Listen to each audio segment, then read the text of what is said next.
नमस्कार, मैं पवन कुमार। आप देखना शुरू कर चुके हैं सिरसा पीआरपी न्यूज़। मैं इस वक्त मौजूद हूं घग्गर नदी के बाहरी तटबंध पर। जैसे आप देख पा रहे हैं, लगातार सिरसा पीआरपी न्यूज़ पर कवरेज जारी है और मैं एक किसान भी हूं।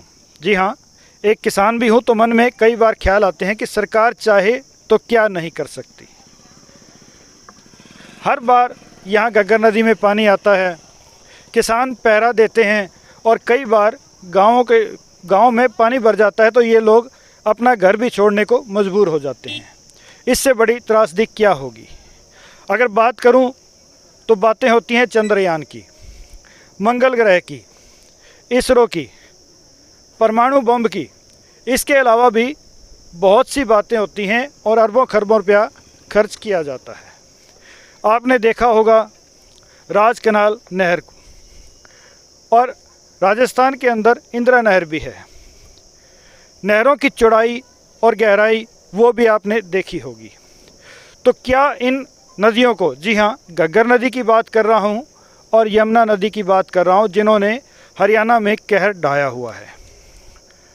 और इन नदियों में अगर इन नहरों की तरह, राज कैनाल की तरह अगर इन नहरों को बनाया जाए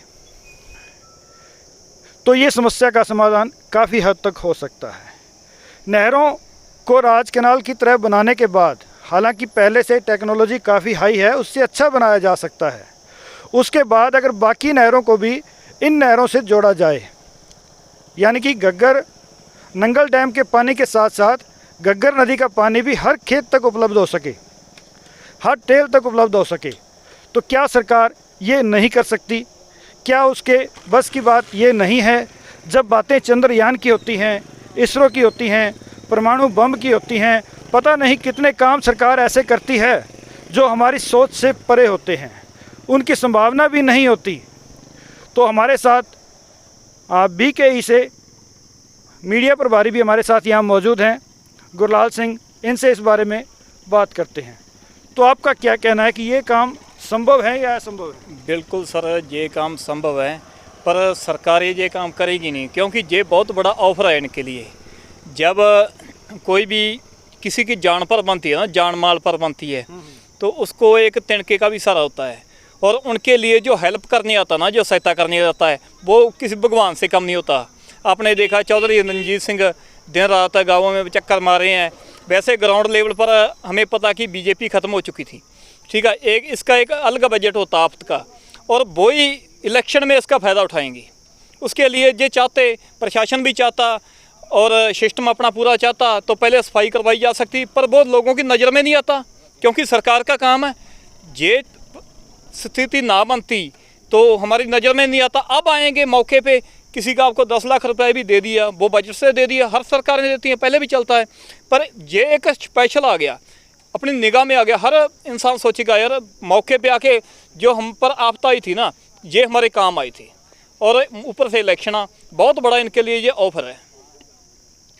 तो हर बार जैसे कि किसानों को कुछ ना कुछ क्षतिपूर्ति की जाती है या मुआवजे के रूप में, दूसरी तरफ किसानों को भी 6,000 रुपये हर वर्ष दिए जा रहे हैं। अगर ऐसी चीज़ें ना देकर, जैसे मैंने बताया कि नहरें बनाई जाएं या आपस में लिंक किया जाए, तो आपकी नज़र में क्या है? बिल्कुल सर, सबसे बड़ा ये तोहफा होगा किसान के लिए। पर वही बात है कि सरकार राजनीति करनी है, किसान और मजदूर है। किसान और मजदूर को एक बांटने का काम कर रखा है इन्होंने। आपको पता होगा कि जो अपने राशन का जो किसान को लागू किया उन्होंने, गेहूं दे दिया। पहली बात तो इनका मकसद है कि इनकी ज़मीर ख़त्म कर दो, अंदर से इनको भिखारी बना दो, हाथ ऐसे करने सिखा दो इनको। और मजदूर की नज़र में क्या जाएगा? गाँव में किसान के कार्ड बना दिए, मजदूर के काट दिए। मजदूर की नज़र में ये आएगा कि ये देखो किसान है, मेरा हक खा रहा है। किसान तो नहीं कहता कि मेरे को दो। एक पुरानी कहावत बनी हुई है, कहते हैं कि सरकारी तेल मिले तो चाहे जूते में डलवा लो। वो तो घर आया था, कोई नहीं मोड़ता। पर मेन बात है, जो सरकार बहुत बड़ी राजनीति खेल रही है इस पर। आपको भी ये बात सोचने की ज़रूरत है, चिंतन करने की ज़रूरत है।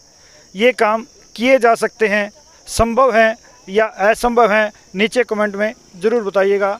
आप देख रहे हैं सिरसा पीआरपी न्यूज़।